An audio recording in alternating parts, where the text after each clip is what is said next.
There are days when you want to move forward, but your body doesn't respond. You know what needs to be done. You've thought about it 100 times. But starting feels impossible, not difficult, not uncomfortable. Impossible. And slowly, without noticing, you start calling it laziness. But what if it isn't? We live in a culture that worships movement, progress, productivity, optimization. If you're not moving forward, something must be wrong with you. But the nervous system doesn't care about motivation. It doesn't respond to discipline. It responds to safety. And when safety is missing, stillness isn't rest, it's protection. Many people think they're resting when they stay in bed doing nothing. But the mind doesn't rest without a sense of safety. When the nervous system is overloaded, stillness can feel threatening because silence gives space to thoughts you've been avoiding all day. Regrets, unfinished conversations, scenarios that never happened but feel emotionally real.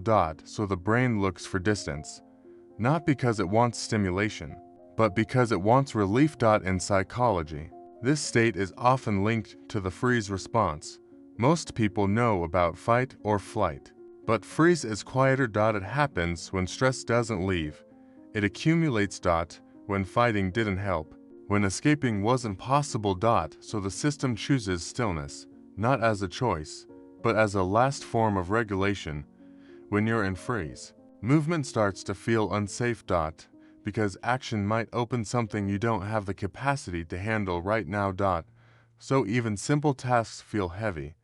Sending a message, taking a shower, making a decision. From the outside, it looks like doing nothing. On the inside, it feels like tension, pressure, exhaustion. Your body ain't resting, it's bracing. This is why scrolling feels easier than sleeping. This is why you lie in bed with your phone lighting up the room, even though you're tired, because sleep means silence, and silence means being alone with everything your system has been holding back. The phone becomes a soft shield. It doesn't calm you, it delays the moment of contact. This isn't procrastination. Procrastination assumes choice.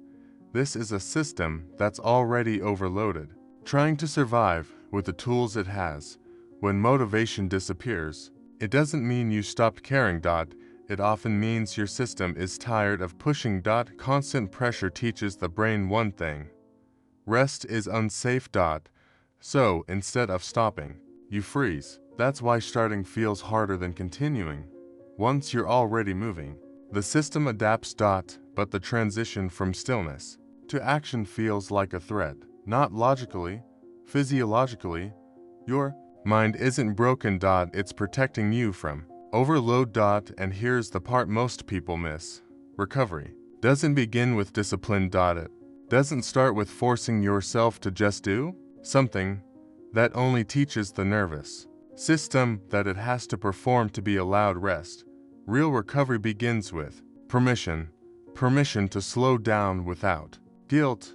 Permission to acknowledge that doing nothing right now might be the most honest signal your body can send. You don't need to fix yourself. You need to listen to the state you're in, because what looks like collapse is often a system asking for space. If this video felt uncomfortable, it might be because it touched something real. And if you recognized yourself here, know this: you're not lazy, you're not weak, you're not failing. You're responding exactly the way a tired nervous system does, and